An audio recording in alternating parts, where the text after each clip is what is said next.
네, 이제 말씀 나누는 시간을 갖도록 하겠습니다.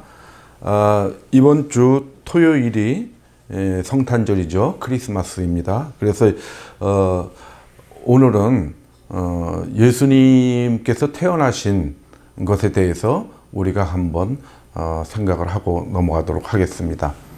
예수 그리스도의 탄생.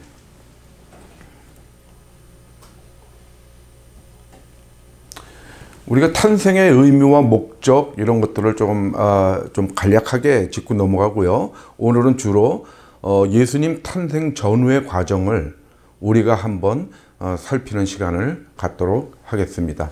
탄생의 의미는 무엇입니까?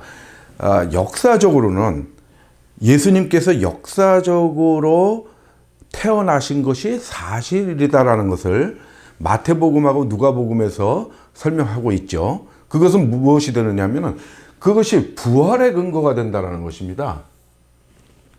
태어나심이 없으셨으면은 죽으심도 없었을 것이고, 죽으심이 없고 다시 사심이 없겠죠. 그래서 탄생은 그렇게 중요한 의미를 갖는 것입니다. 그래서 왜 그러냐면은 고린도전서 15장에 보면은 그리스도께서 만일 다시 살아나지 못하셨으면 우리가 전파하는 것도 헛것이고 또 너희 믿음도 헛것이다. 이렇게 얘기를 하고 있습니다. 이게 14절이죠. 15절에서는 뭐라고 얘기를 하고 있습니까? 15절에서는 우리가 하나님의 거짓 증인이 된다. 이렇게 얘기를 했습니다. 그리스도 예수의 살아나심이 없었다면. 그러니까 사도들이 그리스도 예수가 다시 사심이 부활이 없었다면은 그들이 왜 자기 몸을 다 내던지고 목숨을 바쳐서 예수 그리스도의 복음과 예수 그리스도의 다시 사심을 설파하러 다녔겠습니까? 그 살아나심, 즉 부활이 사실이기 때문에 그들이 직접 눈으로 보고 목격했기 때문에 자기 목숨을 바쳐서까지 예수 그리스도를 전하러 다녔던 것이죠. 그것의 근거가 되는 것이 탄생이죠. 탄생이 있으므로 부활이 있다는 것입니다. 그리고 우리가 신앙적 탄생, 예수 그리스도의 신앙적 탄생은 무엇입니까? 말씀이 육신이 되신 것입니다. 지난 시간에도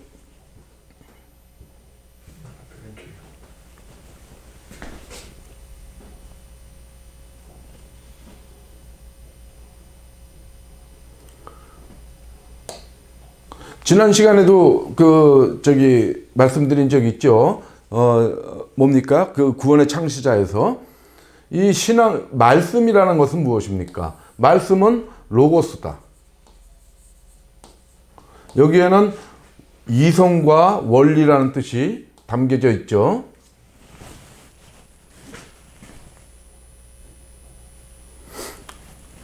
죄송합니다. 이 저 전자칠판이 가끔 이렇게 좀 오작동하는 경우가 있어서요. 이성과 원리라는 것이 같이 포함된 뜻이라고 했습니다. 이 추상적 개념인 것 같은 이 말씀이 우리 눈에 보이는 실질적 개념인 육신으로 오신 것입니다. 그래서 이것을 성육신이라고 그러죠. 육화됐다라는 것이죠. 말씀이. 그래서 요한복음 1장 14절에 보면 말씀이 육신이 되어 우리 가운데 거하시매. 말씀이 육신이 돼서 우리에게 오셨다라는 것입니다. 그러면 탄생의 목적을 한번 봅시다. 탄생의 의미는 그런 것이었고 탄생의 목적은 예수님께서 우리에게 오신 목적은 무엇입니까?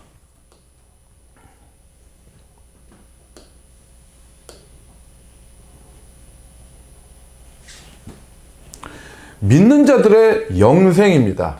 첫째는 우리를 그를 믿는 자마다 영생에 이끄시기 위해서 하나님께서 예수 그리스도를 이 땅에 보내신 것이죠. 그래서 요한복음 3장 16절 여러분들이 너무도 잘 아는 그 유명한 구절이죠. 하나님이 세상을 이처럼 사랑하사 독생자를 주셨다. 이는 그를 믿는 자마다 멸망하지 않고 영생을 얻게 하셨다. 이것이 예수님께서 우리에게 오신 목적이겠죠. 그 다음에 두 번째로는 화목제물이십니다. 화목제물은 누구와 누가 화목하는 것입니까? 하나님과 우리 사이의 화목. 그래서 구약시대 때는 화목제를 어떻게 지냈습니까? 인간이 하나님한테 드렸습니다. 화목제를 드렸습니다. 하나님과 우리 죄를 속하고 하나님과 우리 사이를 가깝게 하기 위해서, 화목하게 하기 위해서 그 화목제를 드렸죠. 그때는 어떻게 했습니까? 짐승을 잡아서 태워서 그 향기를 하나님한테 바침으로써 화목제를 드렸는데, 하나님께서 우리를 사랑하셔서 그런 거 다 필요 없다. 그런 걸로 너희와 내가 화목되는 것이 아니다. 내가 내 아들을 보내마. 그래서 내 아들을 십자가에 달려 돌아가게 하심으로 말미암아 그를 화목제물로 쓰고, 그 화목제물로 인해서 너희와 내가 가까워질 것이다. 하나님께서 우리에게 오히려 제물을 바치는 놀라운 은혜의 역사가 이루어진 것입니다. 그래서 그것을 잘 설명하는 것이 요한 1서 4장 10절이죠. 사랑은 여기 있으니 우리가 하나님을 사랑한 것이 아니고 하나님이 우리를 사랑하사 우리 죄를 속하기 위하여, 우리 죄가 속해져야 하나님과 화목될 수 있으니까 화목제물로 그 아들을 보내셨습니다. 이렇게 말씀하고 계십니다.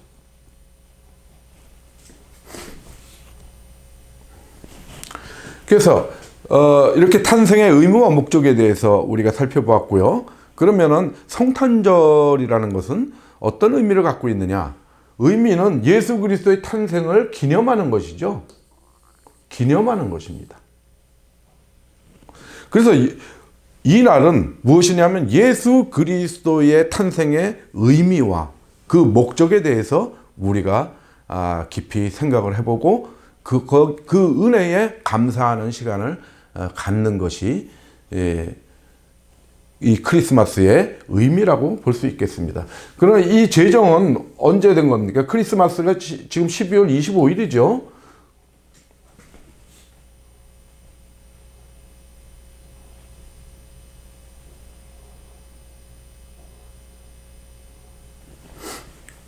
이 제정은 언제 됐느냐 하면은 주후 350년에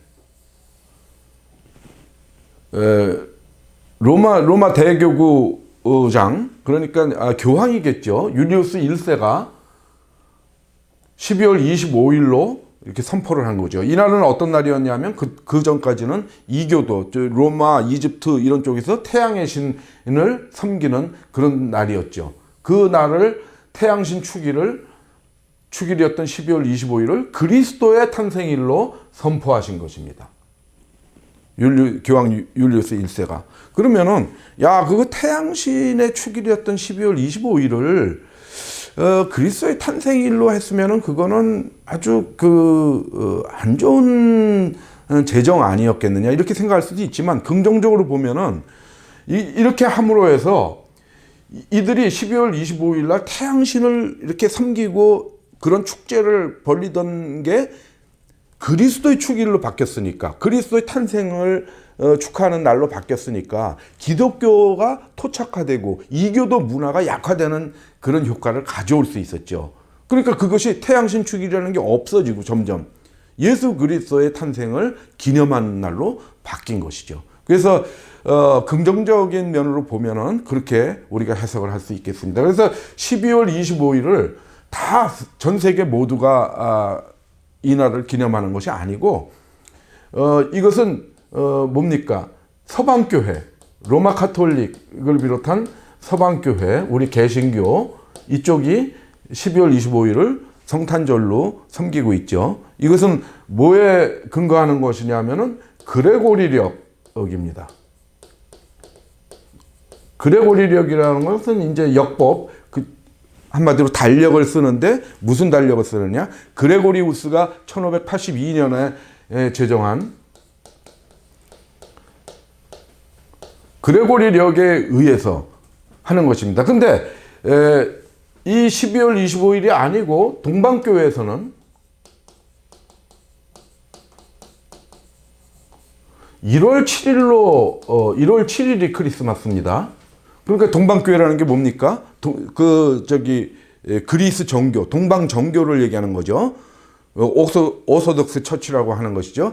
그래서 이 동방 교회는 뭐냐면 그리스, 루마니아, 불가리아, 또 위로 올라오면 러시아, 우크라이나, 벨로루시 이런 데가 다 동방 정교에 해당하는 그런 교회들입니다. 그래서 보면은 동방 교회는 1월 7일이 크리스마스인데 그 중에서 동방교회 중에서도 12월 25일을 크리스마스로 하는 데들이 꽤 있죠. 그게 이제 그리스, 루마니아, 또 불가리아 이런 데들은 12월 25일을 크리스마스로 하고, 러시아, 우크라이나, 벨로루시 이런 데들은 1월 7일이 크리스마스입니다. 그리고 우크라이나하고 재밌는 게 루마니아 사이에 껴있는 몰도바 같은 데는 그 양쪽 국가의 눈치를 봐서 그런지 12월 25일과 1월 7일을 동시에 기념하고 있습니다. 그러니까 크리스마스가 두 번 있는 것이죠. 몰도바 같은 나라는. 아무튼 그렇습니다. 이것은 왜 그러냐면은 이 동방교회는 아직도 율리우스력을 사용하고 있는데, 율리우스력이라는 것은 뭐냐면은 율리우스 카이사르가 로마의 패권을 장악하고 나서 이 역법을 통일을 하죠. 역법을 정리합니다. BC 45년에 역법 정리를 하는데, 그것이 약 1582년까지니까 1600년 이상 이게 사용되다가 이게 정확지 않다. 많이 틀린 거 하지만 정확지 않아서 그레고리우스 그 교황이 역법 정리를 다시 새롭게 해가지고 지금까지 우리가 쓰고 있는 거죠. 그레고리우스력이라는 게, 그레고리력이라는 게 이렇게 이제 개선을 한 거죠. 그래서 아무튼 그렇습니다. 그래서 크리스마스가 전 세계가 12월 25일은 아닌데, 이 동방교회 1월 7일은 어떻게 됩니까? 율리우스력에 따르면은 역시 12월 25일입니다. 근데 율리우스력의 12월 25일이 우리 지금 쓰는 그레고리력으로 보니까 1월 7일이 된 거죠. 그렇게 아무튼 있습니다. 그래서 성탄절에 대해서 잠시 우리가 살펴봤습니다. 이게 이쪽으로 나타날 수가 없나? 예. 그러면 우리가 예수님의 탄생 전후 과정을 한번 보겠습니다.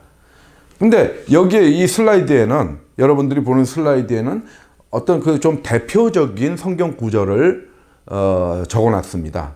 이것을 기준으로 해가지고, 이 성경 구절을 기준으로 해서 우리가 성경을 직접 찾아가면서 우리가 한번 쭉 훑어나가야 되겠습니다.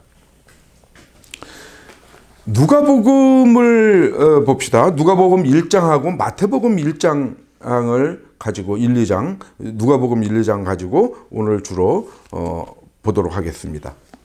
맨 처음에 보면은 누가복음에 이제 그 1장 1절부터 4절까지 데오빌로한테 편지를 쓰면서 예수님의 나심과 이런 거에 대해서 쭉 내가 설명하겠다라고 하는 것이죠. 그러면서 제일 처음에 먼저 말을 꺼낸 게 세례 요한의 잉태와 출생부터 얘기를 하고 있습니다.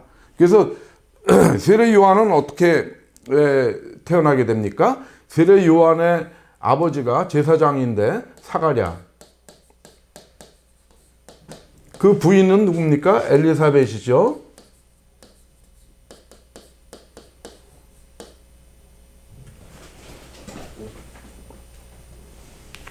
엘리사벳인데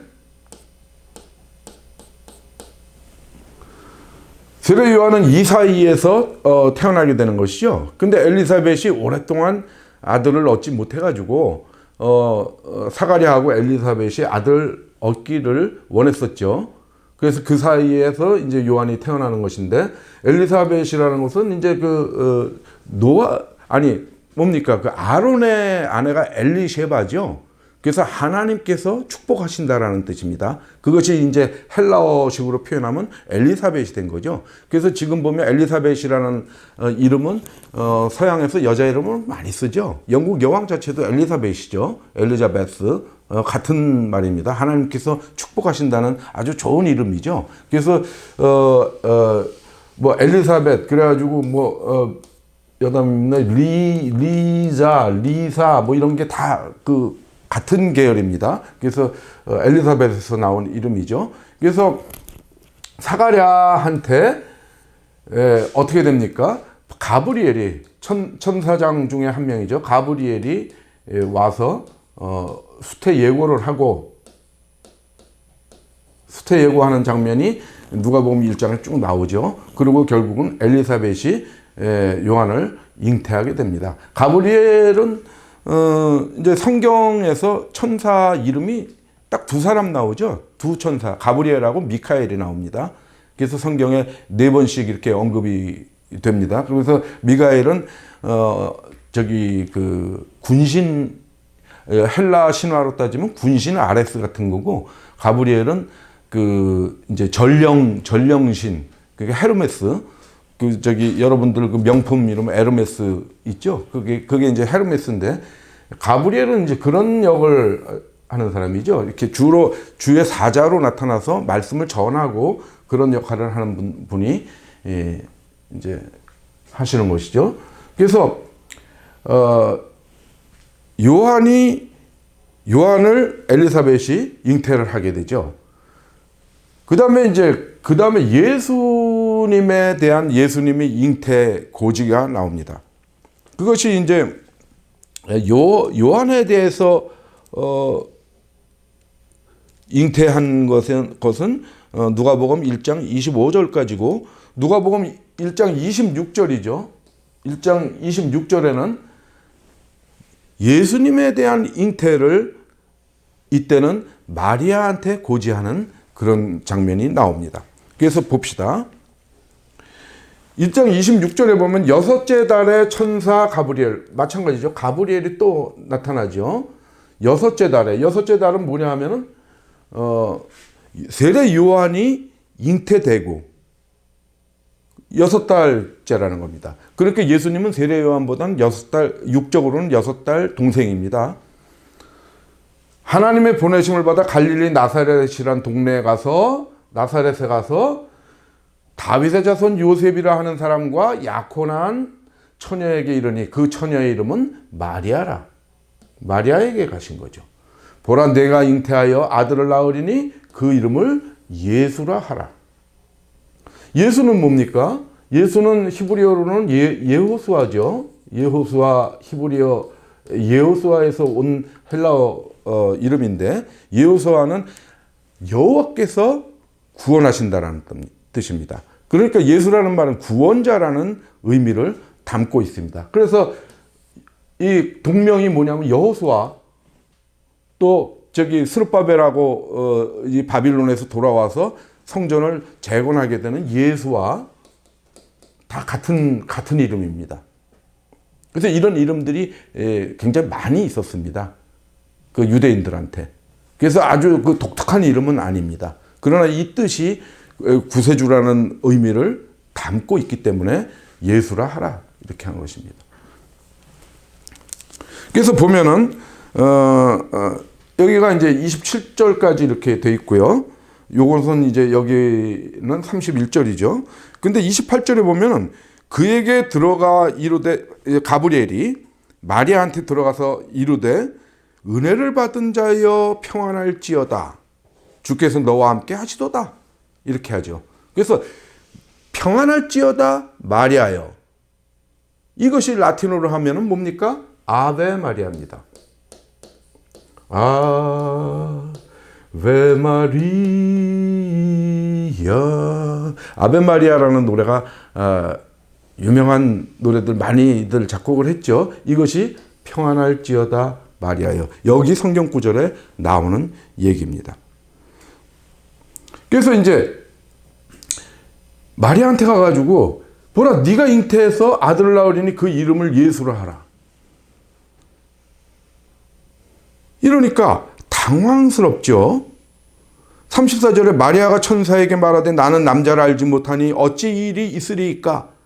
35절에 천사가 뭐라고 대답합니까? 성령이 내게 임하시고 지극히 높으신 이의 능력이 너를 덮으시리니 이러므로 나실 바 거룩한 이는 하나님의 아들이라 일컬어지리라.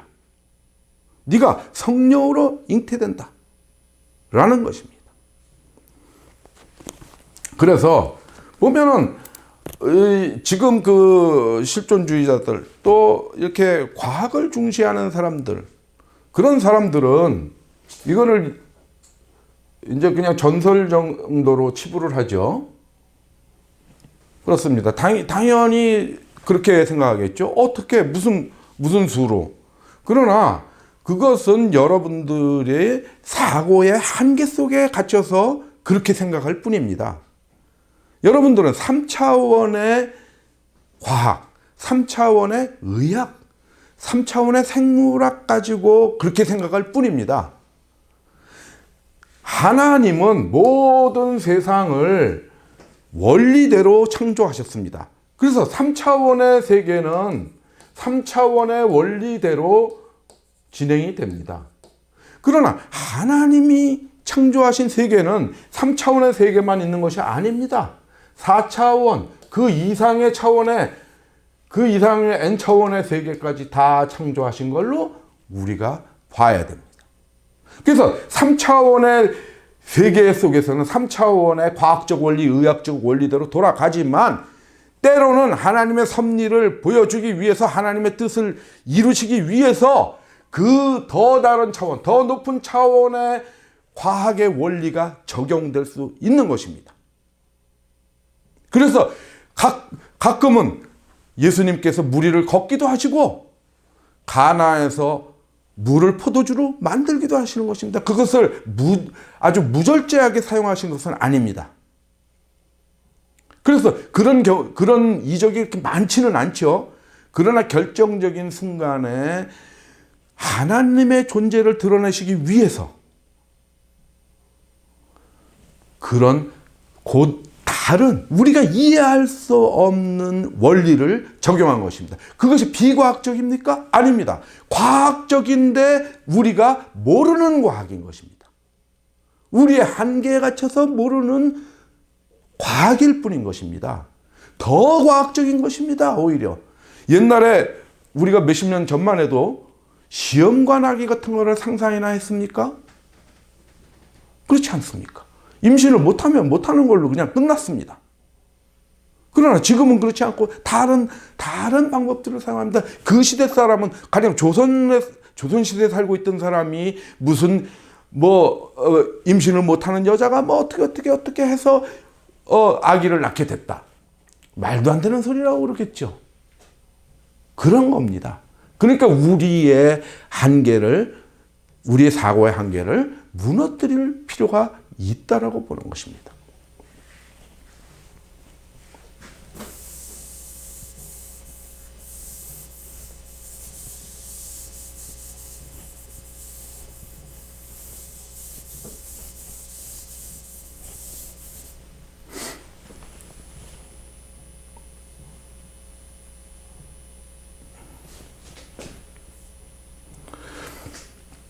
다음으로 넘어가겠습니다.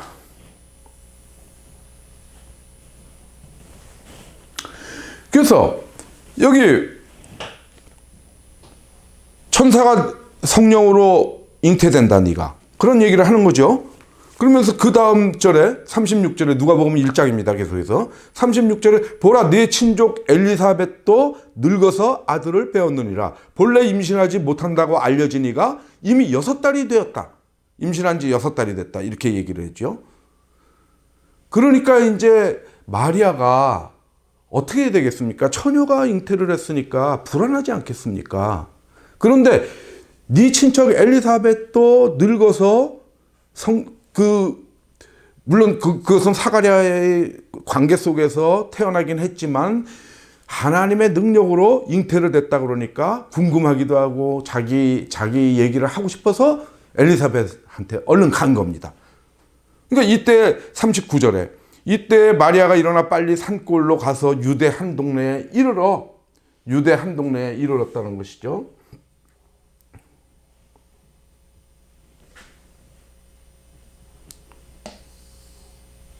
사가랴의 집에 들어가 엘리사벳에게 문안하니 마리아가 문안하니까지 나오죠. 이것은 이제 56절입니다. 마리아가 석 달쯤 있다가 집으로 돌아갔다는 겁니다. 엘리사벳 타고 같이 있었던 겁니다. 그런데 이 유대 한 동네가 어디냐 하면은 여기가 바로 베들레헴이죠. 베들레헴, 꼭 베들레헴이 아니더라도 그 근처 어디였을 겁니다. 왜냐하면은 유대의 그 예루살렘 근처에 사람들이 많이 사는 곳은 베들레헴입니다. 사람들이 적당히 사는 곳은. 그러니까 왜냐하면 유대는 이게 산지여서, 유대 지방은 산지여서 사람들이 살만한 곳이 그렇게 많지 않았습니다. 그러니까 여기는 베들레헴이라고 우리가 추정을 해봐도 될 것 같습니다. 그래서 이제 41절에 엘리사벳이 이제 마리아가 엘리사벳한테 가니까 마리아가 엘리사벳한테 들어가니까 엘리사벳은 이미 세례 요한이 잉태돼 있죠. 그 아이가 복중에서 뛰노는지라. 뱃속에서 반응을 한 거죠. 그래서 엘리사벳이 성령의 충만함을 받아서 뭐라 그럽니까? 42절에 큰 소리로 불러 이르되 여자 중에 내가 복이 있으며 내 태중의 아이도 복이 있도다. 이렇게 하죠. 이것이 카톨릭에서 쓰는 성모송에 나오는 얘기죠. 은총이 가득하신 마리아여 여인 중에 복되시며 태중의 아이 또한 복되시도다. 이렇게 하죠. 카톨릭 분들이. 제가 정확한가요? 좀 틀렸을 수도 있겠지만 아무튼 성모송에 인용되는 이 구절입니다.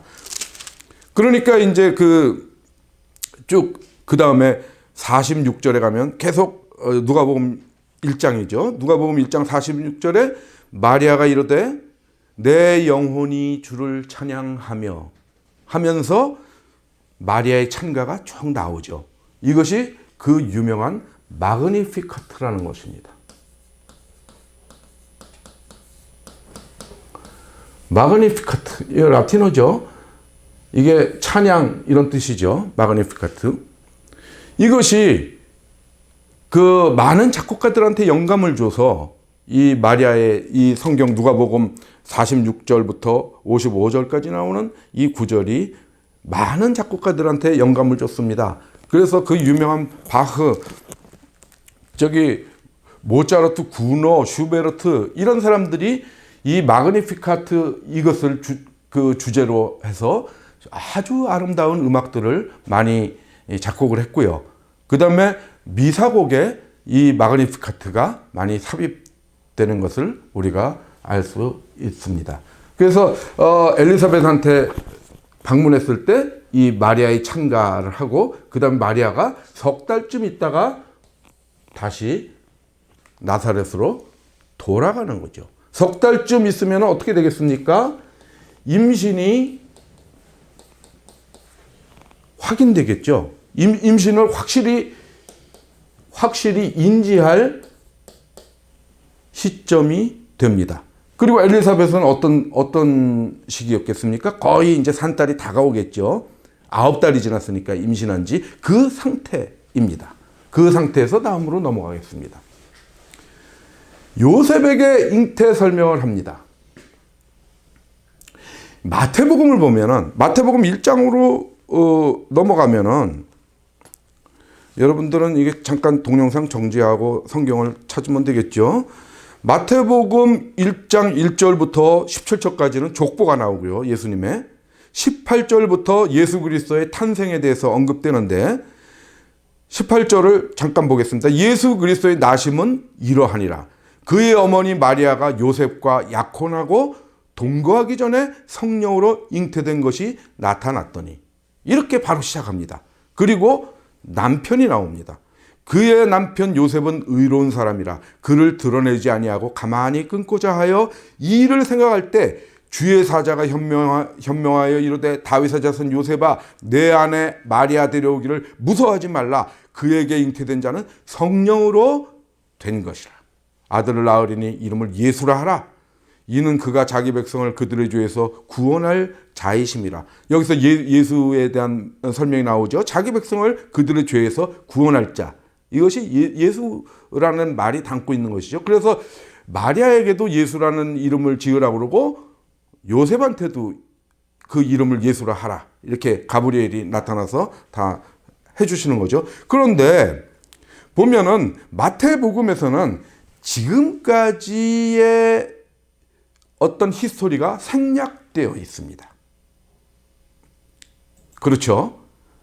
엘리사벳 얘기도 빠졌고 요한의 잉태도 빠졌고 마리아한테 가브리엘이 와서 잉태 고지하는 것도 빠졌고 마리아가 엘리사벳한테로 얼른 뛰어가서 석 달 동안 그 엘리사벳의 집에 머무를 그런 모든 것이 생략돼 있고 마리아가 임신한 것을 요셉이 알았다. 그 남편.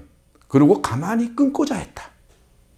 이렇게 뭡니까? 그걸 이렇게 뛰어넘는 거죠. 얘기가 뛰어넘습니다. 그래서 우리가 예수님의 생애를 살펴볼 때 사복음을 면밀하게 들여다보고 이것을 짜맞추기 해야 됩니다. 안 그러면 그냥 이렇게 엉뚱한 얘기들 이렇게 아주 스킵이 많이 됩니다. 그러나 그것을 가만히 보고 줄거리를 연결해 보면은 그 히스토리를 잘 우리가 이렇게 엮을 수가 있습니다. 그래서 보면은 왜 주의 천사가 나타나서 요셉에게 이것을 설명해야 됐겠습니까?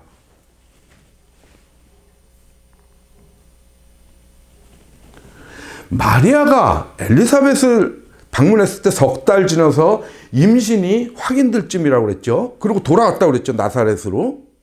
그러면 자기가 임신된 상태인데 자기는 한 남자하고 약혼한 상태인데 그것을 숨길 수 있겠습니까? 요셉한테 얘기를 했겠죠. 내가 이만저만해서 내가 임신을 했다. 성령으로. 그럼 요셉이 그 말을 믿겠습니까? 무슨 말도 안 되는 소리를 해. 무슨 성령으로 잉태가 돼.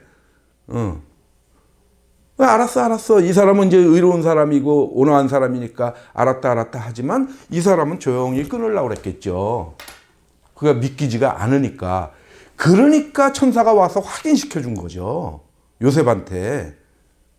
야, 너가 마리아한테 들은 그게 다 사실이야. 하나님의 성령의 역사로 그가 처녀 임신한 거야. 하고 요셉한테 와서 확인시켜 준 겁니다. 그러니까 그 앞에 것들이 다 생략된 상태에서 마태복음 첫 장을 딱 읽으면은 야, 이게 무슨 소리냐? 이렇게 나오는 겁니다.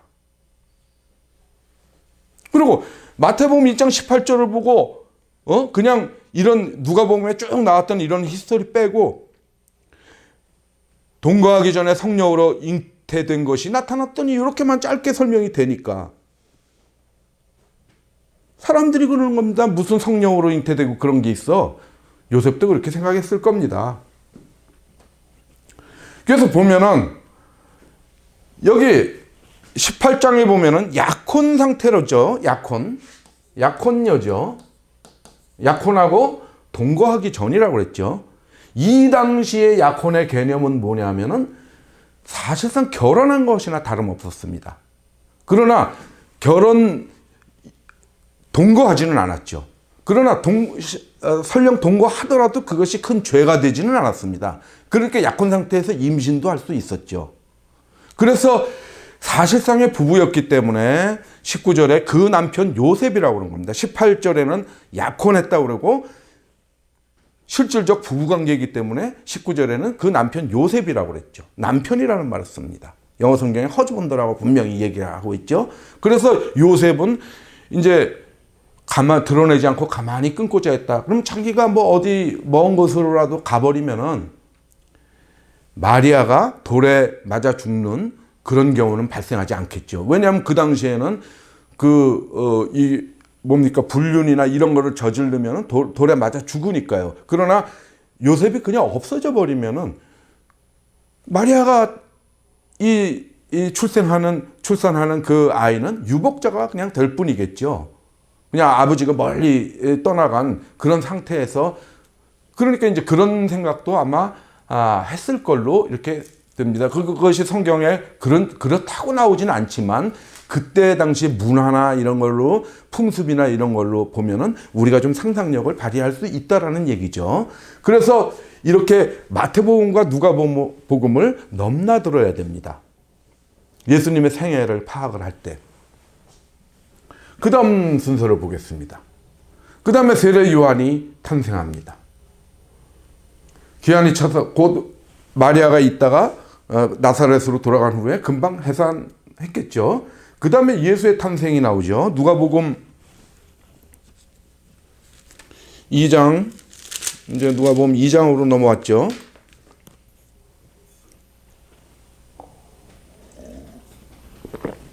이때는 누가복음 2장 1절에 그때 가이사 아구스도가 영을 내려 천하로 다 호적하라 하였으니 이 호적은 구레뇨가 수리아 총독이 되었을 때 처음 한 것이라. 이것이 이제 예수님 탄생의 시점이죠. 그러니까 아구스도는 아우구스투스죠. 로마 초대 황제입니다. 그리고 수리아 총독이 구레뇨, 퀴리니우스입니다. 역사적으로는 성경에 구레뇨라고 나오는 이런 역사적으로 분명한 상태가 확인될 수 있는 인물들이 나오죠.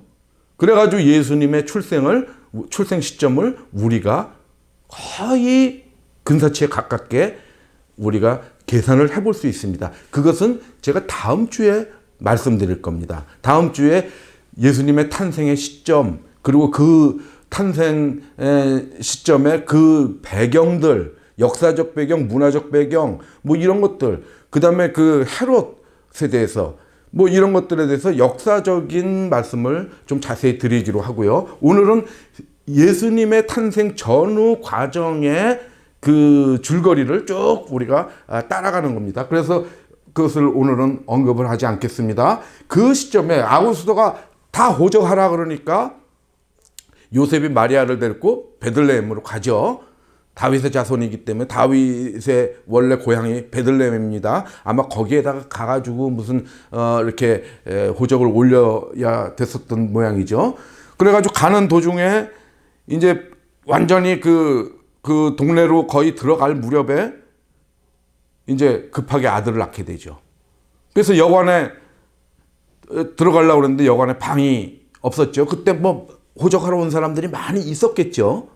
그래가지고 베들레헴에 호적하러 올 사람들이 많으니까, 객지 사람들이 많으니까 여관이 이제 만원이 돼가지고 어쩔 수 없이 거기에 구유에 가죠. 그 이제 마곡간 같은 데 가가지고 구유에, 강보에 싸서 구유에다가 이렇게 예수님을 이렇게 있게 합니다. 뉘었습니다. 그것이 누가복음 22장 7절에 강보로 싸서 구유에 뉘었다. 이는 여관에 있을 곳이 없음이로라. 이렇게 설명하고 있습니다. 그러면은 예수님이 이렇게 구유에 이렇게 강보에 쌓여서 계셨겠죠. 이렇게 이 구유에 이제 막 이렇게 풀도 이렇게 있고 있었는데 이 상태에서 경배하러 온 사람이 누구였을까요? 이 상태에서 우리가 보통 교회 이렇게 크리스마스 장식물들을 보면은 이렇게 목자들도 서 있고요. 이렇게 지팽이 있고 목자들도 서 있고 뭐 어떤 동방박사들도 있고 막 그렇습니다. 그러나 그렇지 않습니다. 성경을 자세히 보면은 가만히 관찰을 해보면 이때 강보에 쌓여가지고 구유에 누인 아기 예수한테 찾아온 것은 목자들이 유일합니다. 동방박사들은 그로부터 한참 후입니다. 1년이 됐을 수도 있습니다. 1년 뒤가 될 수도 있고 2년 뒤가 됐을 수도 있습니다. 그 정확한 기간은 모릅니다. 그러나 한참 후라는 것을 알 수 있습니다. 제가 바로 뒤에 이제 설명해 나갈 겁니다. 그러면 과연 그것이 일리가 있겠구나. 그것이 사실에 부합하겠구나라는 것을 여러분들이 알게 될 겁니다. 그러므로 이 구유에 누워있는 아기 예수를 경배하는, 동방박사가 경배하는 그 장면은 상당히 잘못됐습니다. 일단 전제를 그렇게 하고 봅시다. 그래서 누가복음 2장 8절에 보면은 예수님이 이제 태어난 게 2장 7절이었죠. 그죠? 바로 전절이었는데 그 다음 절에 바로 나오죠. 그 지역의 목자들이 밤에 밖에서 자기 양떼를 지키는데, 이것은 그때의 상황입니다. 그때의 상황. 어떤 상황이었느냐? 목자들이 밤에 밖에서 자기 양떼를 지켰다. 이제 8절에서 16절로 이렇게 뛰어넘어가지 않았습니까? 그러면 16절을 한번 보십시다.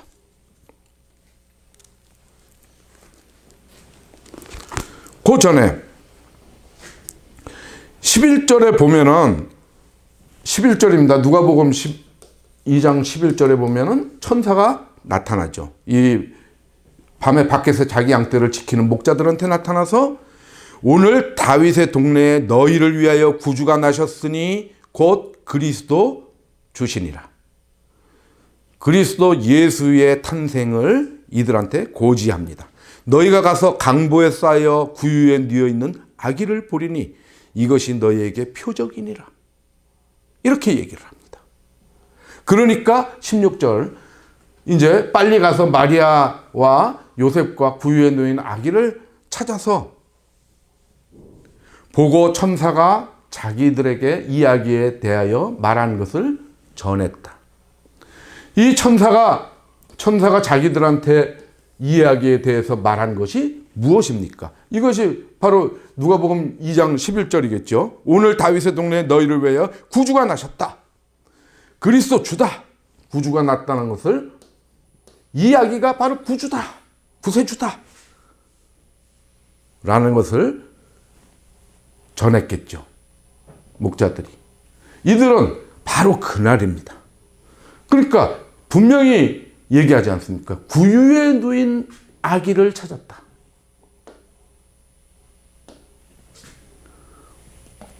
구유에 누인 아기라고 명백하게 나옵니다. 구유에 누인 아기니까 그 태어난 바로 그날입니다. 뭐 맨날 며칠을 계속 구유에다가 거기다가 뉘어놨겠습니까? 날이 밝아서 여관에서 떠날 수도 있고 다른 데로 이동을 하거나 아니면 다른 더 좋은 환경으로 했겠죠. 구유에 누인 아기는 할 수 없이 첫날 낳자마자 구유에 누였기 때문에 그날이라는 것을 알 수 있습니다. 그리고 우리가 여기에서 하나 살펴봐야 될 것이 밤에 밖에서 자기 양떼를 지킨다. 여기서 우리가 무엇을 알 수 있냐면 이건 무슨 상황입니까? 야영하고 있는 상태죠. 그래서 예수님이 태어나신 날이 12월 뭡니까? 12월 25일이 아니더라 라는 것이죠. 12월 25일은 아까 제가 말씀드렸죠. 성탄절. 그냥 율리우스 1세가 제정한 거라고요. 그날을 태양신의 축일을, 그러니까 해가 길어지는 그 타이밍이죠. 동지가 조금 지나서 동지 무렵에 다시 해가 길어지는 그때에 태양신을 기념하는 축일을 그냥 일방적으로 이날을 그리스도의 탄생일로 정하자라고 선포함으로써 12월 25일이 됐는데 이게 아니라는 걸 다 알 수 있죠. 밤에 밖에서 양떼를 지킨다고. 그냥 밤에 어떻게 양떼를, 12월하고 1월 사이에 팔레스타인의 그 기후를 보면은 이때가 우기입니다. 12월, 1월이 팔레스타인 지방은 우기고 그 다음에 평균 기온이 섭씨 3도 이하입니다. 도저히 밤에 밖에서 야영하거나 양떼들을 풀어놓을 수 있는 그런 날이 아닙니다. 그런 기후가 아닙니다. 그래서 팔레스타인의 기후는 2000년 전이나 지금이나 큰 변화가 없다라고 그럽니다. 그리고 지금도 이 무렵에는 전부 가축들을 집 안으로 이렇게 해서 거기서 이렇게 케어를 하죠. 그러니까 그냥 12월 25일이라는 거는 그냥 임의로 정한 날이지. 그 날짜, 그날 딱 태어나신 것은 아니다. 그러므로 성탄절의 의미는 뭐냐? 예수 그리스도의 탄생의 의미와 목적을 새기는 기념하는 날이다. 어떤 날이라도 우리가 어떤 날짜라도 좋다. 그 날을 중심으로 해서 우리를 위해서 오신 말씀이 육신으로 돼서 오신 예수 그리스도를 다시 한번 생각해 보자. 그런 날이라는 것이죠. 그래서 이 목자들이 와서 구유에 누이신 아기에게 경배를 하게 되죠. 그 다음에 할례를 받습니다. 유대인의 그 율법대로. 그래서 할례는 8일 만에 받죠. 할례할 8일이 되면 그 이름을 예수라 하니 곧 잉태하기 전에 천사가 일컬은 바라. 마리아하고 요셉한테 다 고지를 했었죠. 예수라고 이름을 지라고 그랬죠. 그래서 할례를 받게 됩니다. 그래서 왜 할례를 8일에 받느냐 하면은 여기 이제 정결 예식하고 같이 묶어서 봅시다. 모세 법대로 정결 예식의 날이 참에 아기를 데리고 예루살렘에 올라갔다. 이렇게 됩니다. 그래서 정결 예식은 어떻게 되느냐면은 이제 아기가 태어나면은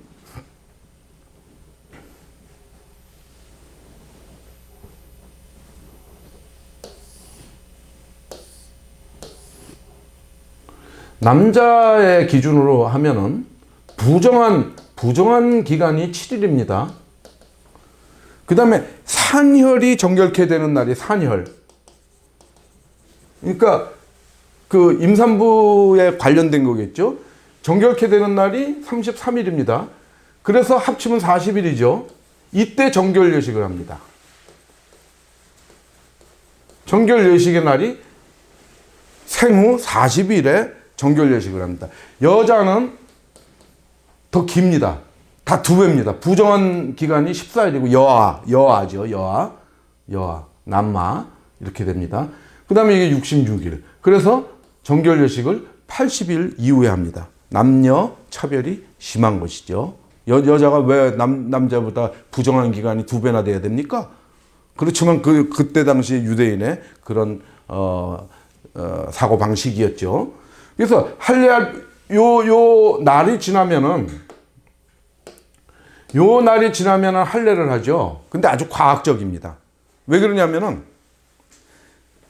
이 지혈작용을 하는데 결정적 역할을 하는 게 비타민 K인데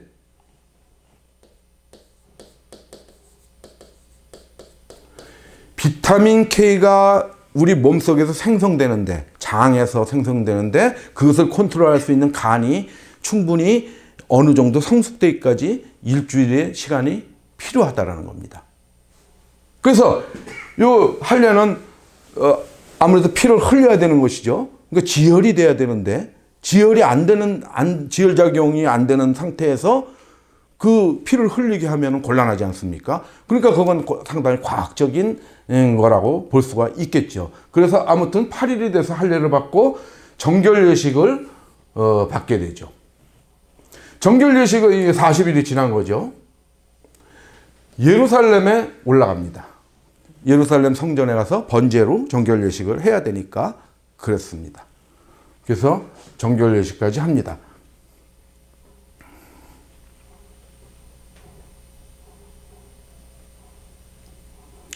그러면 봅시다. 이 이스라엘의 지도를 이렇게 보면은 갈릴리 호수가 있고 후레 호수가 있고 쭉 내려가면은 이렇게 사해가 나오죠. 그러면은 이쯤 요 사해 요 경계선 요쯤에서 여기가 예루살렘입니다. 예루살렘 그냥 안 적겠습니다. 그리고 한 8km쯤 내려가면은 베들레헴이 있습니다. 여기 예루살렘이고요. 나사렛은 한 요 정도가 나사렛이 있습니다. 이건 나사렛. 나사렛에서 이렇게 와서 베들레헴에 가서 아기를 낳고 이제 정결 예식을 하기 위해서 베들레헴에서 예루살렘으로 가죠. 그 다음에 예루살렘에 정결 예식을 예루살렘에서 가서 하고 나사렛으로 이렇게 바로 가는 것. 이것이 누가복음입니다. 누가복음의 얘기입니다. 그래서 성경, 복음서 하나만 가지고 보면은 여러분들이 굉장히 혼돈이 오고 착각을 하게 됩니다. 누가복음 보겠습니다. 어디입니까? 정결 예식이 끝난 다음에 누가복음 2장 39절에 보면은 2장 39절 누가복음 2장 22절부터 정결 예식에 관해서 쭉 나오죠. 39절까지 나옵니다. 주의 율법을 따라 이 모든 일을 마치고 정결 예식을 마치고 옵니다. 갈릴리로 돌아가 본 동네 나사렛에 이르니라. 그렇게 나오죠. 정결 예식을 마치고 바로 나사렛으로 가는 것처럼 서술하는 것이 누가복음입니다.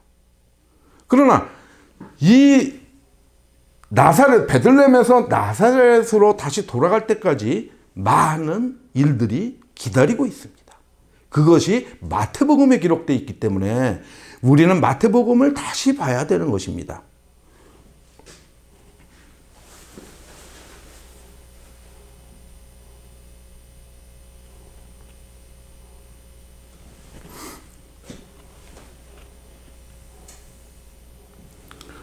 그러면 넘어가겠습니다. 마태복음에 드디어 동방박사들이 나옵니다. 그럼 마태복음 1장을 봐야 됩니다. 마태복음 1장 18절부터 예수 그리스도의 나심에 대해서 쭉 나오고 바로 남편 요셉이 아까 말씀드린 대로 가만히 끊고자 했다. 그때 천사가 와서 야 자초지종을 설명해 주죠. 너 약혼녀 마리아는 나쁜 짓에서 잉태한 게 아니고 성령으로 잉태한 거야. 네가 모르는 너의 그냥 그 제한된 상식의 그런 임신이 아니고 4차원, 5차원, 6차원을 뛰어넘는 하나님의 N차원의 과학으로, N차원의 의학으로 잉태된 거야 라고 설명을 해준 거죠. 그래서 요셉이 이해를 했습니다. 그때에 뭐라고 나옵니까? 2장 첫 절에 이제 그 동방 박사들이 등장을 합니다.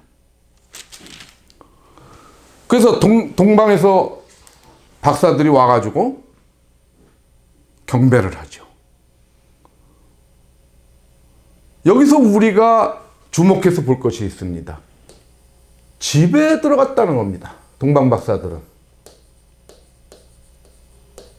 집에 들어갔다는 겁니다.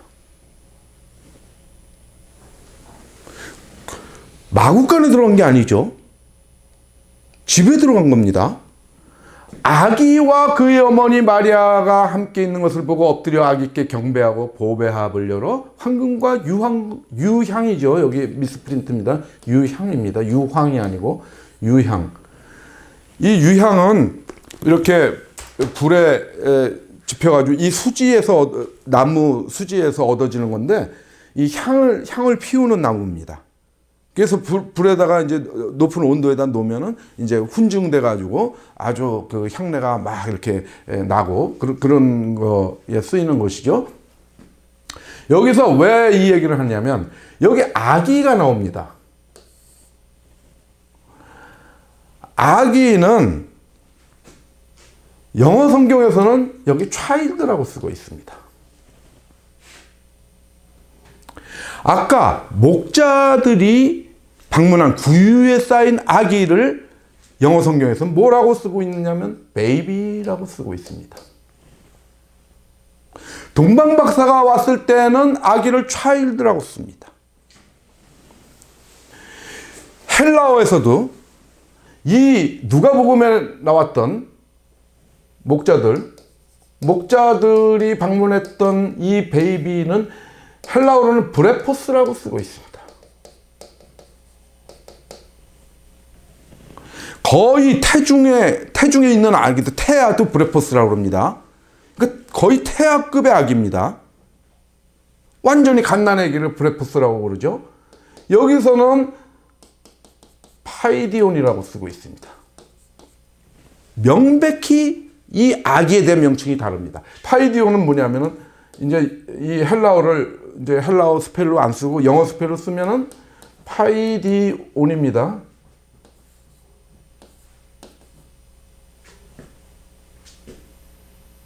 파이디온 이렇게 씁니다.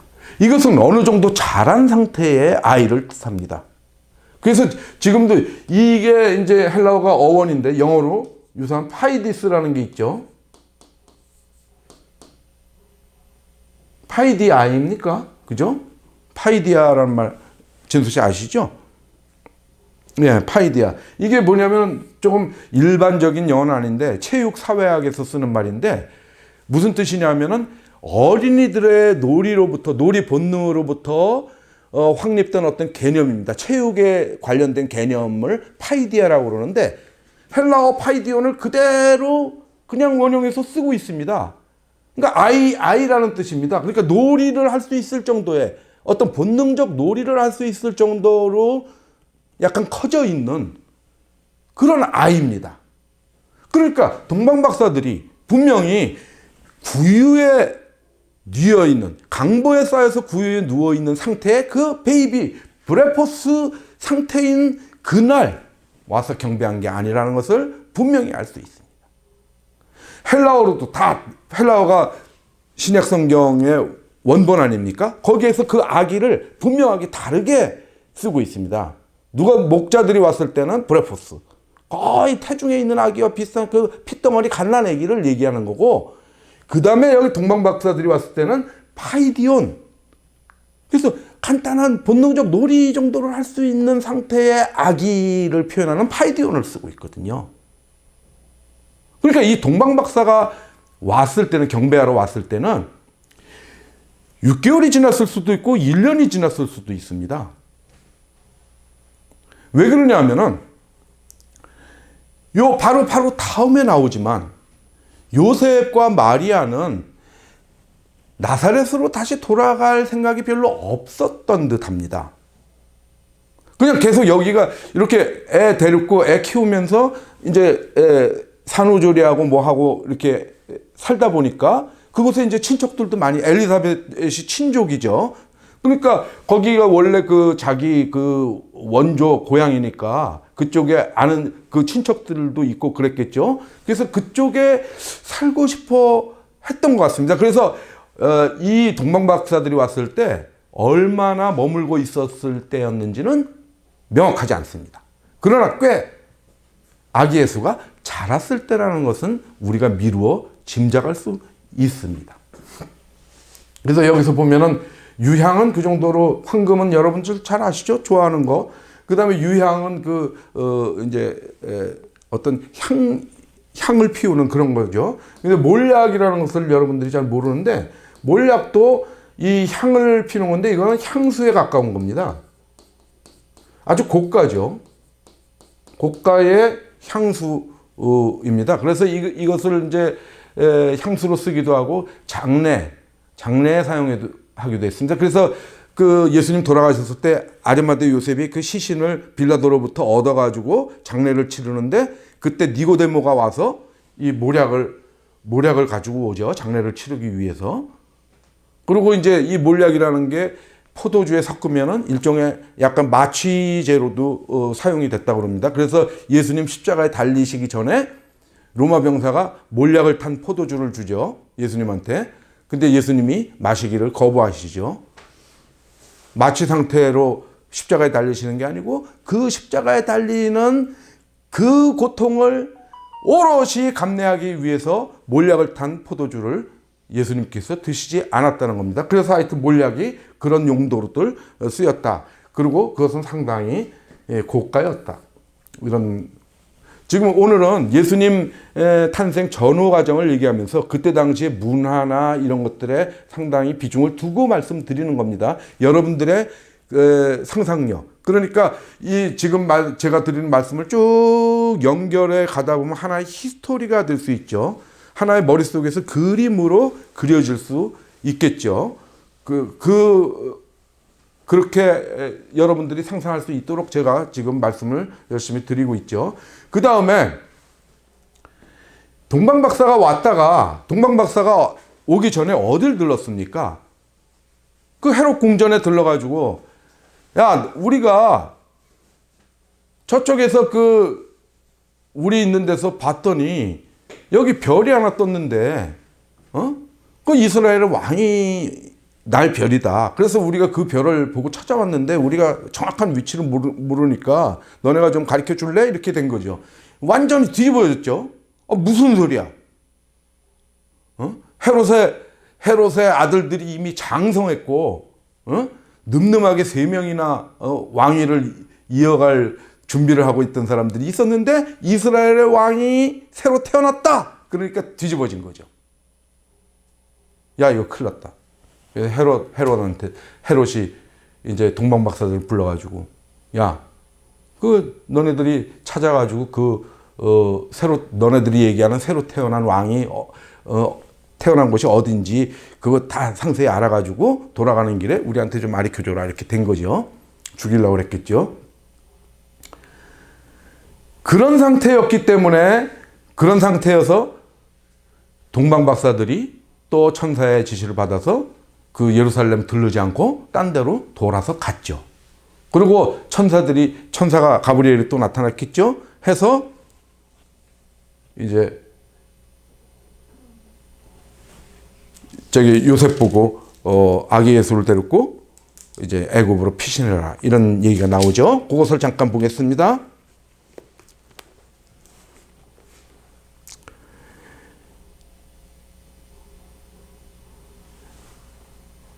이제 이게 마태복음 2장 13절입니다. 그들이 떠난 후에 동방박사가 떠난 것이죠.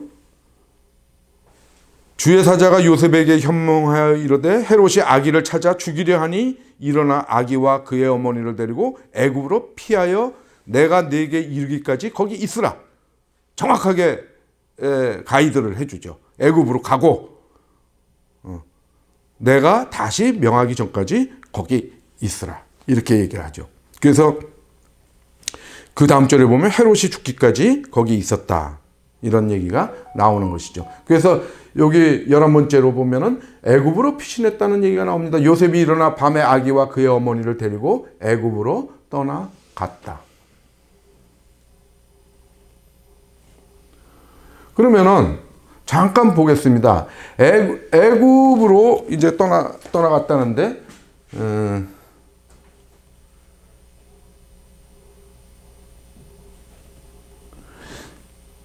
잠깐 지도를 좀 띄워주실 수 있겠나요? 김 집사님?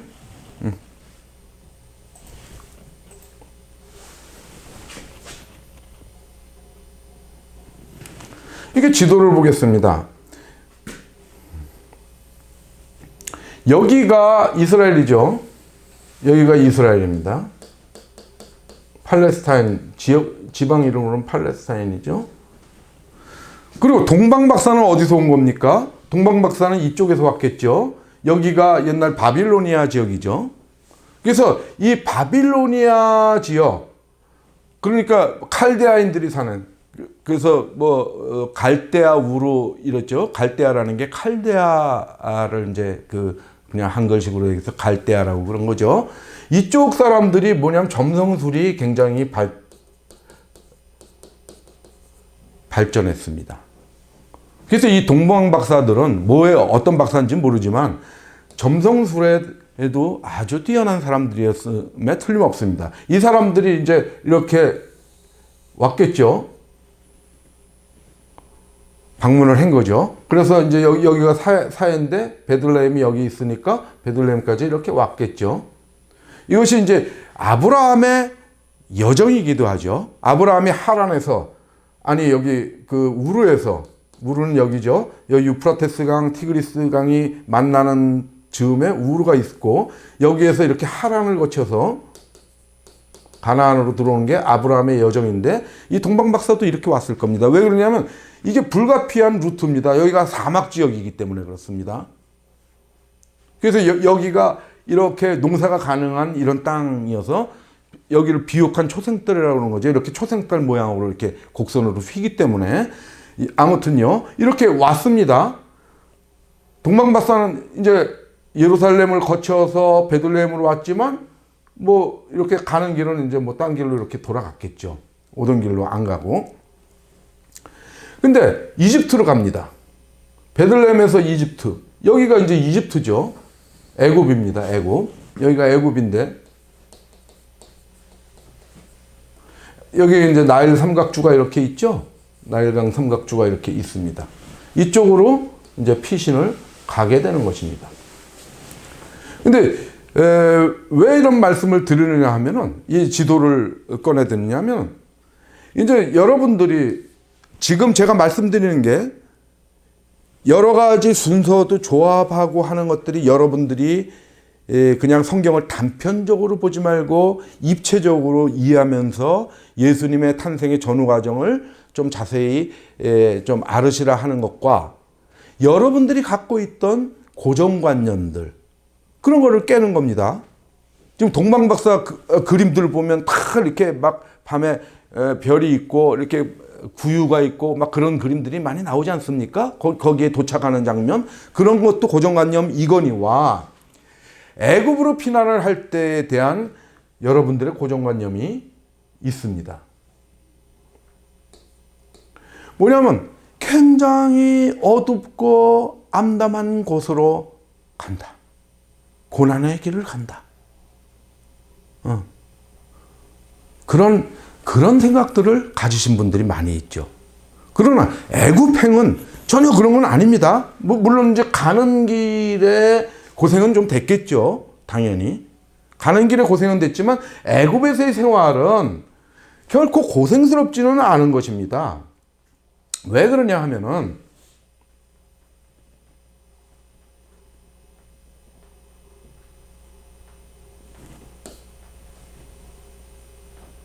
조금 잘 보이게 하려고 제가 지금 술을 쓰고 있어요. 이걸로 하면 좀 적당할 됐습니다. 왜냐하면 애굽이라는 곳이 어떤 곳입니까? 어마어마하게 번화한 곳이었습니다. 그리고 이 애굽에는 유대인 디아스포라는 유대인들이 이렇게 해외에서 생활하는 유대인들을 디아스포라라고 그랬죠. 근데 애굽에 많이 정착해서 살고 있었습니다. 이미 예레미야 44장 1절을 보면은 애굽에 사는 모든 유대민족에게 하나님께서 여호와께서 예레미야를 통해서 말씀하신다라는 말이 나오죠. 예레미야가 활동하던 때가 언제입니까? 기원전 한 600년 전입니다. 왜냐하면 바빌로니아에 의해서 남유다가 멸망하는 게 기원전 686년인데 그 무렵, 그 전에 활동하던 선지자가 예레미야이기 때문에 약 600년으로 보면 됩니다. 600년 전에도 예수님 오시기 600년 전에도 많은 이스라엘 사람들이 유대인들이 애굽에 살았었습니다. 그러니까 이때는 예수님께서 애굽으로 피난 갔을 때는 많은 유대인들이 있었을 겁니다. 그래서 유대인들은 어떤 사람들입니까? 그들의 아주 강력한 신앙, 유일신앙에 의해서 회당 같은 거를 중심으로 해서 아주 단단한 공동체를 형성하고 있었습니다. 그래서 제가 그런 것들을, 그런 역사적 배경으로 볼 때는 예수님께서 애굽 생활이 그렇게 고생스러운 것은 아니었을 것이다. 여비도 충분히 동방박사들이 가지고 있는 고가의 몰약, 유향, 황금 이런 것들이 있었으니까 여비 충분했을 것이고 예수님의 육신의 아버지신 세상의 아버지신 요셉이 목수라는 확실한 직업을 갖고 있던 분이었기 때문에 거기에서 생활하는 것은 그렇게 이제 아주 어렵기만 한 그런 생활은 아니었을 것이다라고 보는 것이죠. 그래서 그때의 문화를 그때의 애굽의 환경을 잠깐 말씀드렸습니다. 더더군다나 이 이집트라는 곳은 어떤 곳입니까? 여기가 500년 이제 대략으로 얘기하는 겁니다. 500년 전부터는 좀 잘 안 보일 것 같네요. 펜을 이제 좀 기원전 이게 왜 그럴까요?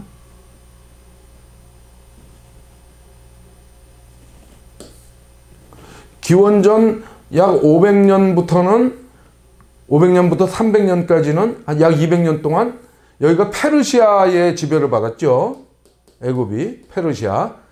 여러분들 저번에도 말씀드렸죠. 고레스 황제가 페르시아를 세워서 다 점령을 하고 유대인들을 바빌로니아에 억류돼 있던 이쪽에 억류돼 있던 유대인들을 다 본향으로 돌려보냈죠.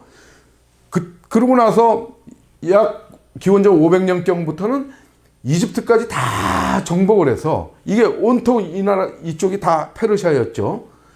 약 200년 동안 페르시아의 그 시대가 진행되다가 기원전 330년 그때부터는 뭡니까? 헬레니즘 시대가 시작되죠. 그게 이제 알렉산드로스 대왕이 와가지고 330년에 그 애굽을 갖다가 정벌하고 그 이후로 330년에서 기원전 30년 약 정확히 300년이죠. 물론 이집트가 된 건 332년인데 330으로 하겠습니다. 그러면 딱 300년 동안 헬라 문화, 그리스 문화 영역에 속했던 땅입니다. 그래서 이쪽은 뭐냐면은 이집트와 이 팔레스타인 이쪽이 같은 나라였습니다. 한동안. 여기가 뭡니까?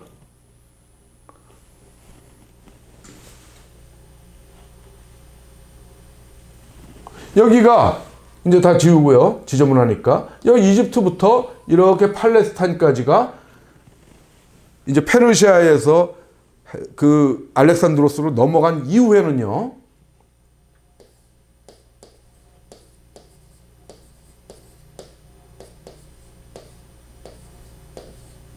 이게 같은 나라나 마찬가지였습니다. 이게 헬레니즘 왕국, 프톨레마이오스 왕국이었습니다. 그래서 여기는 같은 왕국이었기 때문에 왔다 갔다 왕래도 자유롭고 했던 것입니다. 아주 익숙한 곳에 간 것입니다. 그리고 언제입니까? 이 330년경에 여기 알렉산드리아라는 도시를 알렉산드로스 대왕이 세우게 되는데 이것이 이 헬레니즘 시대의 최고로 발달된 도시였습니다. 가장 큰 도서관이 있었고 아주 번화한 곳이었습니다. 그러니까 베들레헴에서 오히려 훨씬 더 선진화된 문명의 장소로 가게 된 거죠. 그러나 일단 유대 왕 헤롯의 이 통치권으로부터는 벗어날 수 있게 된 것이죠. 시간이 좀 걸리는군요. 여러분들 조금 오늘은 이 예수님 탄생 과정을 조금 설명하기 위해서 시간이 걸렸습니다.